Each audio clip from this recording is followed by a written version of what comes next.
Hola, ¿qué tal? Bienvenidos a Menos Bla, Más Blas, podcast de Grupo Sol. Un saludo para todos ustedes, nuestros seguidores que están con nosotros siempre que estamos difundiendo una entrevista más aquí. Son historias, conversaciones muy importantes y para esta oportunidad hemos invitado al antropólogo Rolando Apaza. Vamos a centrarnos en la primera parte de la entrevista en cómo ha cambiado, ¿no?, las elecciones y sobre todo el comportamiento de los políticos y los electores, el antes y el después. Vamos a analizar a algunos políticos y sobre todo ahora cómo está la coyuntura electoral. ¿Cómo está? Muy buenas noches, bienvenido. Un gusto de tenerlo aquí en nuestro set, en nuestro podcast. Bueno, gusto de saludarte, Pamela, y también, por supuesto, a todos tus oyentes y televidentes, seguramente ávidos de conocer algunas cosas importantes, no solamente de Moquegua, sino también de lo que está pasando en el país. Así Creo que es. todos estamos, ¿no?, un poquito influenciados por lo que pasa en nuestro país, sobre todo con esto del proceso electoral. Entonces, El ahí está el interés, antropólogo, ¿no? ¿qué es lo que estudia? Bueno, eh, el término mismo antropología viene de antropos, que es hombre, ¿no? Entonces, literalmente decimos el estudio del hombre. Pero el hombre, ¿qué hace, pues, no? El hombre hace arte, entonces hacemos antropología del arte. El hombre hace justicia, estudiamos antropología del derecho. El hombre hace guerras, el hombre hace economía, el hombre hace historia, el hombre hace tradición, hace todo. Entonces nos involucramos mucho con el quehacer de los seres humanos. También tenemos antropología política, por lo tanto también estamos detrás de los políticos en Así es. nuestro país. Ahora vamos a centrarnos un poco en el tema político, no basándonos en ningún partido político, sino en el comportamiento, ¿no?, de los políticos de antes y los políticos de ahora. Hagamos esa diferenciación, pero empecemos con la política de antes. Bueno, anteriormente, vamos a la década de los 60, 70 hasta mediados de los 80 más o menos, lo que hemos tenido en el Perú han sido políticos de verdad, o sea, políticos serios. Podrían tener una serie de discrepancias, pero las discrepancias se polemizaban. Por eso existía la contradicción, la dialéctica existe, ¿no?, la ley de la lucha de los contrarios. Entonces, el debate político era totalmente dialéctico. O sea, lo que pesaba eran los argumentos, ¿no?, las posiciones ideológicas, programáticas, pero eran posiciones de los políticos. Esa es una diferencia tremenda lo que está pasando hoy en día. Hoy en día no existe un debate ideológico, tampoco existe un debate programático. Lo que tenemos son listados de buenas intenciones que todos los años lo escuchamos, cada 5 años lo vemos y ahí queda, porque una vez que estos políticos llegan al poder, sencillamente entran en contradicción o tienen sus propios planes, ¿no?, sus propios planes personales. Y esa es una diferencia tremenda si queremos comparar con los políticos anteriores. Partiendo nada más, ¿no? Partiendo nada más por la solidez de los partidos políticos. Los que tenemos ya pasados los 50 años recordamos perfectamente la solidez del partido aprista, la solidez de Acción Popular, la solidez del Partido Popular Cristiano, por el lado de la centro derecha y derecha, ¿no? Y por el lado de la izquierda estaba el FOSEP.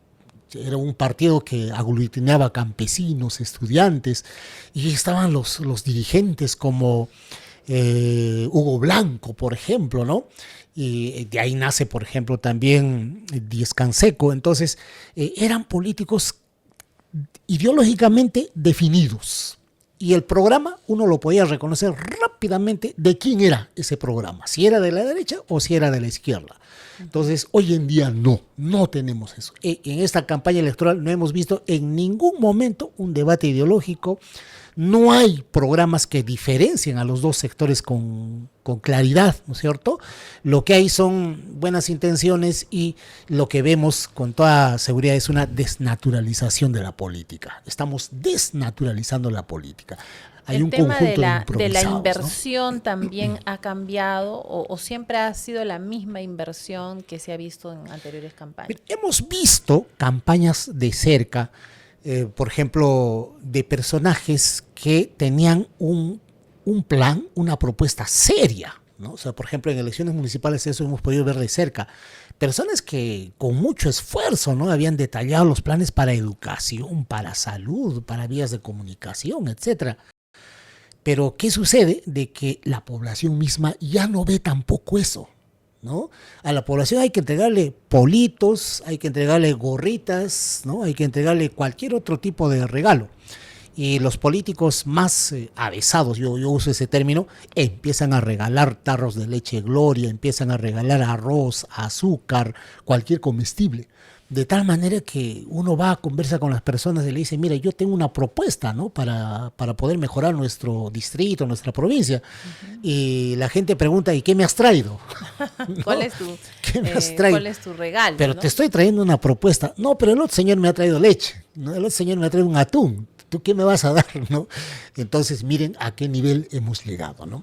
Y eso es peligroso porque incluso hemos visto que eso está llegando a los colegios, a las escuelas, porque hemos visto también de cerca las elecciones de los municipios escolares y ya van con caramelos, ya van con bizcochos, ya van con pequeñas Pero yogures, ¿quién ¿no? es el que valora más?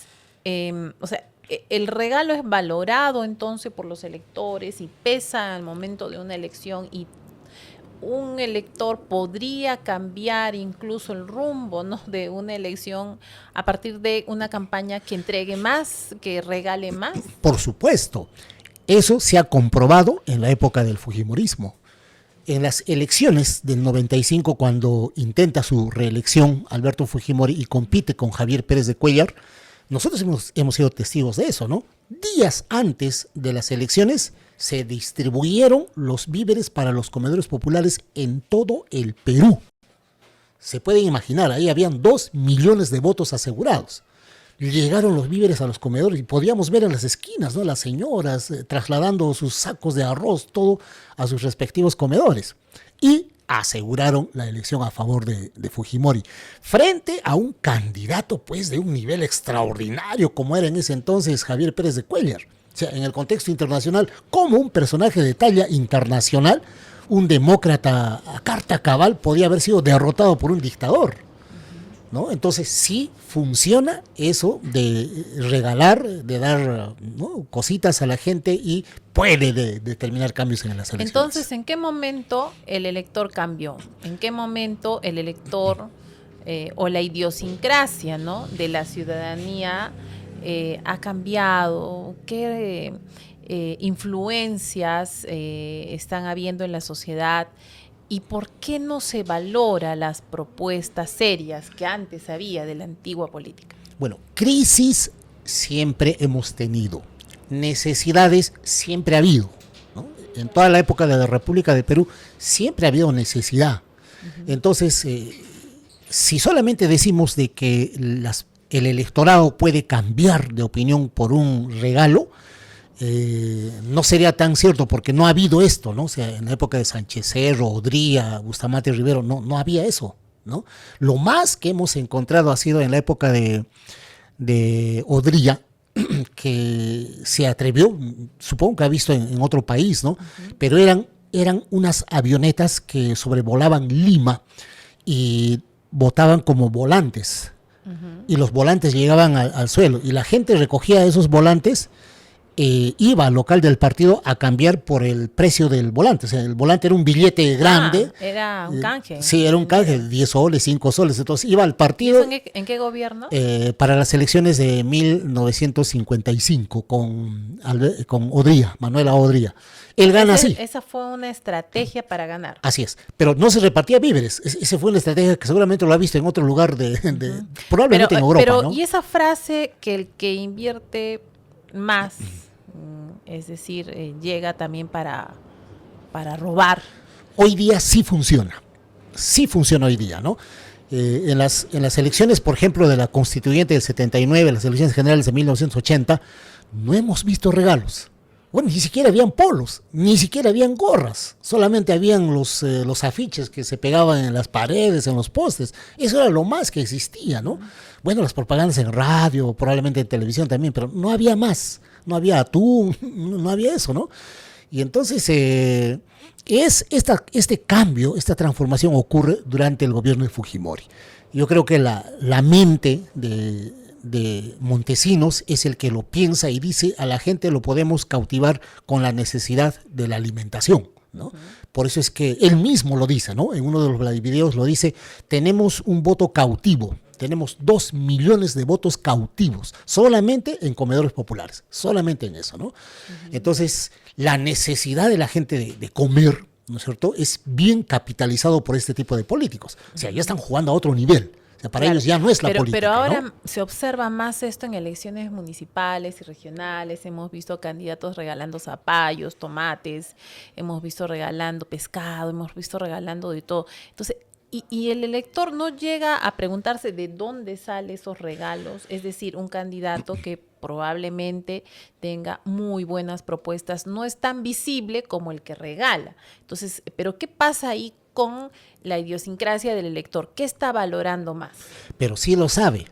Escuchamos en las emisoras locales cuando intervienen y siempre se preguntan, ¿no?, ¿por qué ese alcalde ha regalado 20,000 soles para tal premio? Seguramente está sacando no de las arcas. O sea, sí lo sabe. O sea, ya presupone. Ya lo sabe.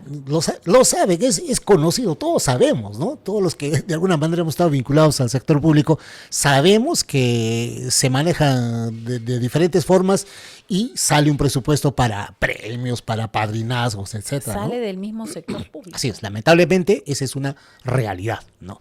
O sea, nadie va a creer que un alcalde que va a poner un premio de 5,000 soles va a sacar de su sueldo, ¿no?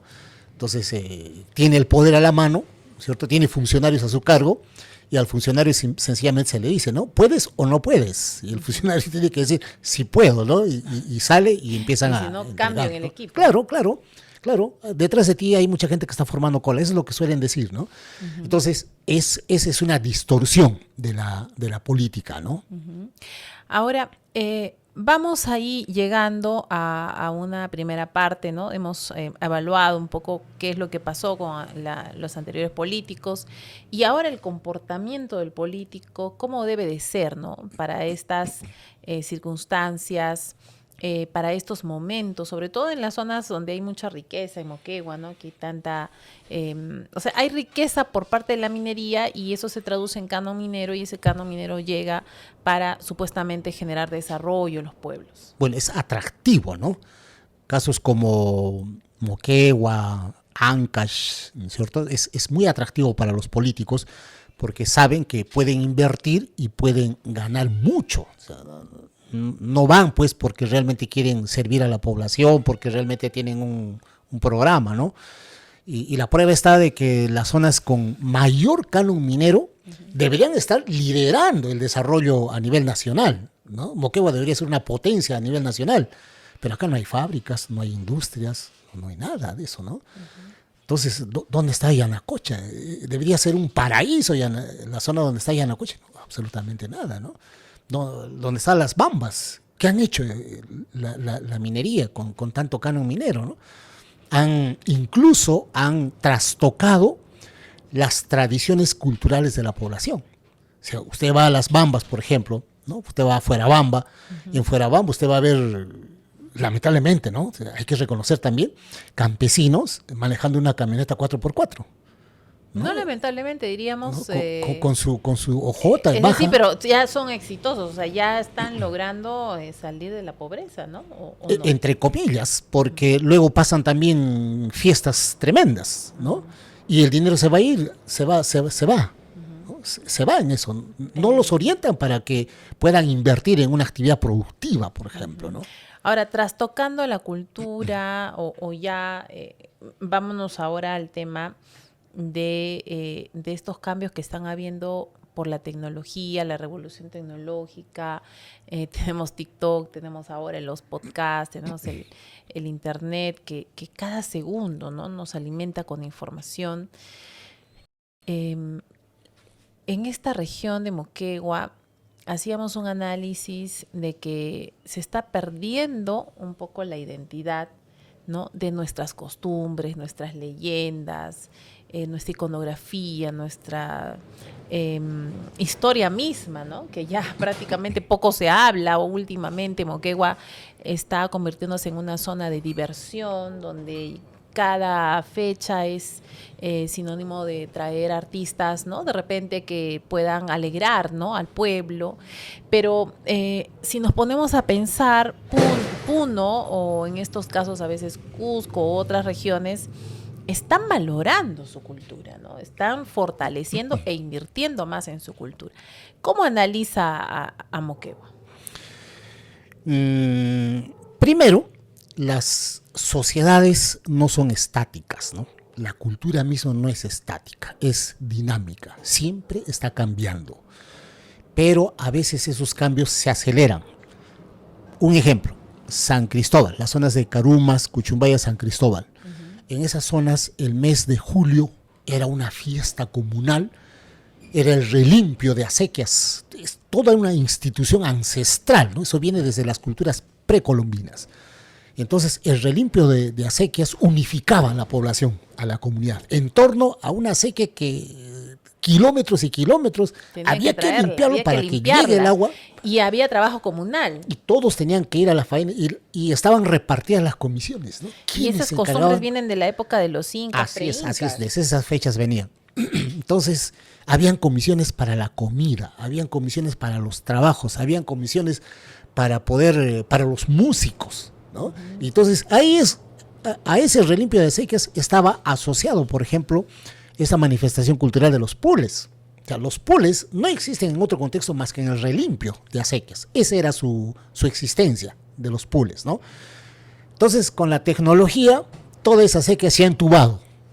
Le hemos puesto un tubo y listo, ya no hay nada que... La modernidad, ya no hay nada que limpiar. No hay nada que limpiar. Y ahora, claro, con cierta pena y nostalgia, ahora los veo a los pules amenizando matrimonios, 15 años, bautizos, ahí los veo. Se ha perdido la costumbre autóctona, ¿no?, de la danza. Ahí los veo. Entonces, para bien o para mal, existen los cambios, ¿no? En este caso, efectivamente, la tecnología está haciendo ese tipo de modificaciones. ¿Y está facilitando la vida de la gente? Aparentemente sí, ¿no? Porque evitamos el trabajo, pero el costo, ¿no?, de perder elementos culturales, ¿no es cierto? Por ejemplo, la Minca, el AINI, eran instituciones. Nosotros todavía hemos visto, ¿no? Todavía hemos visto cómo la población, antes del canon minero, se organizaban para hacer las faenas comunales, para trabajar en diferentes casas, porque se apoyaban. La Minca es para apoyarse, ¿no? Eso ya no existe, porque entró el canon minero y los trabajadores, si quieren mis servicios, me tienes que pagar jornada de construcción civil. Entonces ya nadie quiere hacer chacra, porque contratar un peón significa pagar el régimen de construcción civil, me sale más caro, entonces mejor ya no hago chacra. Hago mi colita para ver si tengo un trabajo en la municipalidad y punto, resuelvo mi situación económica, ¿no? ¿Y eso no es peligroso también para que no se desarrollen las capacidades de la población? Totalmente peligroso, porque no solamente hay un impacto en la persona, sino en la comunidad. 70% de tierras cultivables en Carumas están abandonadas. El 70%, ya solamente un 30% se explota, ¿no? Y cuando el canon minero debió venir al contrario, ¿no? Para apalancar esas otras economías, sino para pagarlas, ¿no? Efectivamente, ¿no? Entonces, ese canon que ha llegado a la parte alta, por ejemplo, ha sido finalmente succionada por la capital, en este caso Moquegua. ¿Por qué? Porque la gente en las partes altas recibían su sueldito, ¿no es cierto?, de construcción civil en las obras, y lo primero que han hecho es trasladar a sus hijos a la ciudad. Y acá es donde invierten para su casita, para el uniforme. Ellos también ven que hay una mejor educación en la ciudad. Buscando eso, ¿no? Entonces, no ha habido pues planificación. Llegó el canon y nos agarró en el aire. Nadie estaba preparado para eso. Si hubiéramos estado preparados, hubiéramos, priorizado la actividad agraria. Y hay otro ejemplo que es importante, que está ocurriendo en el centro poblado de San Cristóbal, por ejemplo, ¿no? Ahí sí hubo inversión en proyectos para el cultivo de la tuna, ¿no? Entonces, ha crecido enormemente las tierras cultivables de la tuna. Entonces, uno va al centro poblado de San Cristóbal, en las mañanas hay combis que hacen servicio de pasajeros a la parte baja de San Cristóbal, hasta donde llegan las chacras, ¿no? Y esas mismas combis traen a los pasajeros en la tarde a la plaza, y la plaza está llena de gente, ¿no? Y hay puestos de salchipapa, de salchipollo, de todo. Miren cómo la actividad agraria sí genera dinámica económica. Entonces, eso hemos debido pensar antes de que llegue el canon, ¿no? ¿Dónde invertimos para que genere movimiento económico? Entonces, muchas familias ya no van a venir acá, se quedan ahí porque tienen que guardar sus cultivos, y los hijos ingresan a las escuelas, están en los colegios, ¿no? Así, sí, en esta segunda parte de la entrevista vamos a hablar un poco ya, vamos a aterrizar un poco en parte histórica, que también es importante, con las leyendas que también se están perdiendo, ¿no? Una de las leyendas del Cerro Baúl, el otro día me decían, ¿y cómo es esa leyenda? O sea, ya se está perdiendo el conocimiento de lo que para nosotros significa pues tradición, cultura, ¿no? Y no solo ello, sino también el hecho de que la educación, o sea, el colegio ya no está enseñando esa parte histórica, cultural, hay otro tipo de enseñanza ahora. Claro, decías, Pamela, hace unos minutos de que hay una influencia de la tecnología, efectivamente, ¿no? El hecho de que hoy en día todos usamos celular, entonces uno accede a programas, accede a películas, accede a todo. Y eso nos quita el tiempo para pensar en lo que fue Moquegua anteriormente, ¿no? Entonces, efectivamente se está perdiendo. Muchos jóvenes no podrían explicar, digamos, la leyenda del Cerro Baúl, ¿no es cierto? No podrían explicarlo. O ¿no? Tampoco conocen a Mariscal Domingo Nieto. O no conocen al Mariscal Domingo Nieto, porque ya sus prioridades se han convertido en otras, ¿no? Entonces, sus temas de conversación, los juegos grupales, o sea, un niño está en Mariscal Nieto, el otro está en San Antonio y están jugando de manera grupal, no, ni siquiera necesitan verse entre ellos, ¿no? Entonces ya están distraídos y empieza también la ludopatía, ¿no? Y eso hace efectivamente que se vaya perdiendo poco a poco algunos elementos que constituyen la identidad local, ¿no? O sea, ¿cuántos saben de Domingo Nieto? ¿Cuántos saben de Mercedes Cabello? Claro, y hablando de Mercedes Cabello, ¿no? De José Carlos Mariátegui, de Domingo Nieto, si un turista viene a Moquegua, lo primero que quiere de repente es encontrar un libro, una foto de ellos, una casa donde puedan hacer un recorrido, aquí vivieron. ¿Eso se encuentra en Moquegua? No tenemos.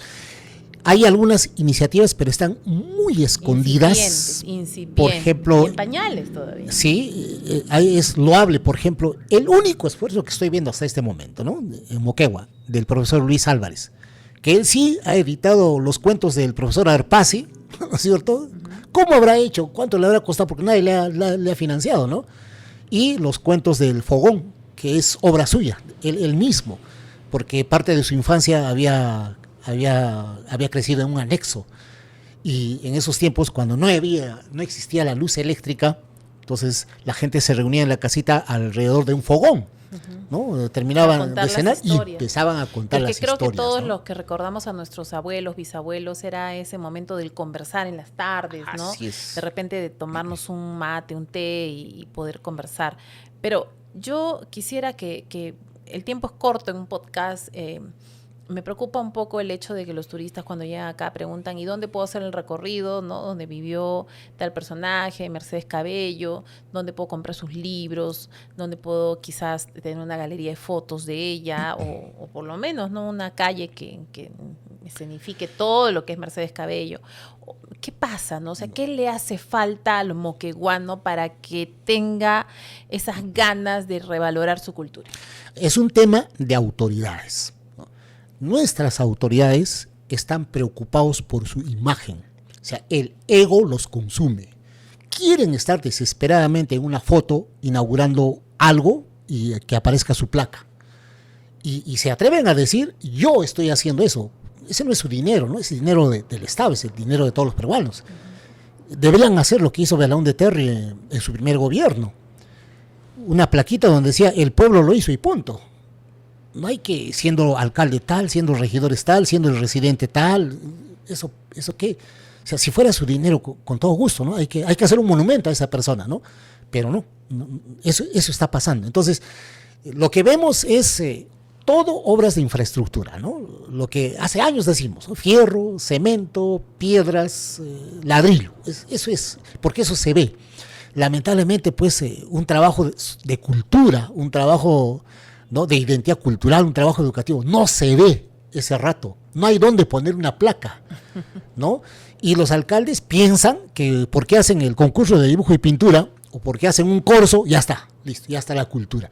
¿Y cuáles son las consecuencias? Que efectivamente si viene un francés, viene un alemán acá a la plaza de Moquegua, usted es moqueguano, sí, podrías hablarme alguito de tus personajes, y no pueden decir nada, ¿no? Que si tuviéramos programas, digamos, televisados sobre la trascendencia de cada uno de estos personajes, que en las escuelas, en los colegios se converse estos temas, entonces sí, vendría un turista y cualquier persona podría responder, ¿no? Sí, efectivamente, ¿no? Y quiero decirle de que, por ejemplo, Abraham Valdelomar estuvo acá en la plaza que conocemos como la Alameda, y exactamente en ese local que era el Auditorio Amauta, exactamente ahí, en ese lugar, estuvo Abraham Valdelomar, el gran poeta peruano, que fue muy amigo de Vallejo, de allá de la Torre, de José Carlos Mariátegui, ¿no? Entonces, el turista se quedaría contento, bueno, y se toma una foto y dice, aquí estuvo y estoy acá, me tomé una foto, ¿no? Pero no tenemos eso, ¿no? Quizás alguien puede decir, sí, pues la casa de Mercedes Cabello, y ahí queda, ¿no? Porque hay una placa, pues eso es visible, pero no hay una placa en la casa donde nació José Carlos Mariátegui, no hay, no hay. Hemos ido a buscar la calle, no hay, ¿no es cierto? No. Entonces, creo que caería bien para el Perú en general, ¿no? Para el Perú en general, no solamente para Moquegua, de que tengamos una generación de autoridades en estas elecciones que sí le den el valor, ¿no? A la educación, a la cultura, sino cómo construimos pues identidad regional. Siempre hablamos, ¿no? La identidad, pero si no construimos nada en favor de la identidad, ¿no? Nos acordamos de los nombres, utilizamos los nombres porque lo utilizamos nada más, ¿no? Utilizamos Mariscal Domingo Nieto porque así se llama la provincia. Pero ¿qué conocemos de ellos? ¿No? Por ejemplo, este dato que nos tomó por sorpresa de la pérdida del archivo Nieto. O sea, las hijas del Mariscal Domingo Nieto hicieron el trabajo loable de juntar todos los documentos de su papá, ¿no? Sus cartas, sus pronunciamientos, todo, absolutamente todo, más de 500 documentos, ¿no? Las hijas se entregaron al Estado peruano. Se perdió ese documento, ahora está en Chile, ¿no? Está en el Archivo Nacional de Chile. Ahí está. ¿Y quién tendría que pedir esos documentos? Ya, son las autoridades. Las autoridades, claro, a través de Cancillería, pero alguien tiene que tomar esa iniciativa. Y no lo va a hacer pues Tumbes, no lo va a hacer Iquitos, lo tiene que ser Moquegua, tienen que hacer los moqueguanos, ¿no? Bien, y en la parte final, ¿qué mensaje, no, le daría a todo aquel moqueguano, al que ha nacido y al que no ha nacido, pero que ha llegado por diferentes circunstancias, ha invertido, se ha quedado aquí y ya es parte de esta sociedad? ¿Qué debemos amar y querer de esta región? Es una obligación de cuando una persona llega a trabajar a un sitio, se empape de las tradiciones, de la cultura, de las vivencias de ese lugar. A uno le tiene que nacer, no lo tienen que obligar. Si por azares del trabajo me lleva el destino a Apurímac, entonces inmediatamente, ¿no? Debo revisar información sobre Apurímac, sus departamentos, su historia, hablar de José María Arguedas, de Micaela Basí, y dónde nació y qué fue. Hay colegios con ese nombre, hay universidades con ese nombre, entonces uno tiene que empaparse, ¿no? Entonces no hay justificación para decir, yo no soy moqueguano y por eso es que no sé, ¿no? No, señor, mientras estemos en Moquegua tenemos que conocer sobre Moquegua. Si estamos en Tacna, conozcamos sobre Tacna. Si estamos en Apurímac, conozcamos sobre Apurímac. Si estamos en Iquitos, conozcamos sobre Iquitos. Cuando regresemos diremos, sí, he aprendido algo, porque es parte de nuestro país. Y esto de que nadie ama lo que no conoce es totalmente cierto. Nunca vamos a amar a Moquegua si no la conocemos en su verdadera dimensión histórica, contemporánea, cultural, económica, productiva, etcétera, ¿no? Si no la conocemos bien, nunca la vamos a querer. Bien, muchísimas gracias por estar aquí, antropólogo. Hay mucho por hacer en Moquegua, toda una rica historia por conocer todos y sobre todo, como esta frase dice, nadie ama lo que no conoce.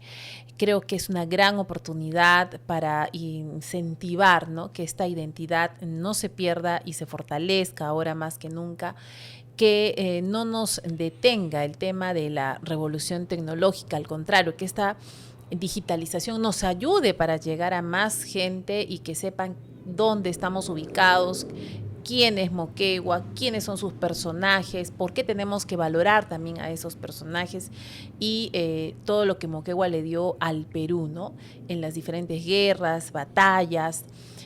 Creo que tenemos mucho que aprender, mucho que reconocer en esta tierra moqueguana. Pero seguiremos seguramente en otras entrevistas de nuestro podcast hablando de Moquegua, porque somos convencidos de que tenemos mucho más que aprender y mucho más que difundir a todos ustedes que nos siguen. Y por supuesto, si tú quieres suscribirte a nuestro canal, solo tienes que darle seguir a nuestro podcast Menos Bla Más Blas.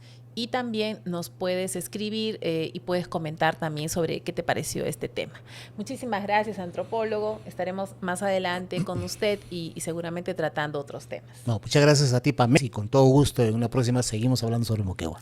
Muchas gracias. Esto ha sido todo y nos vemos en una siguiente. Permiso.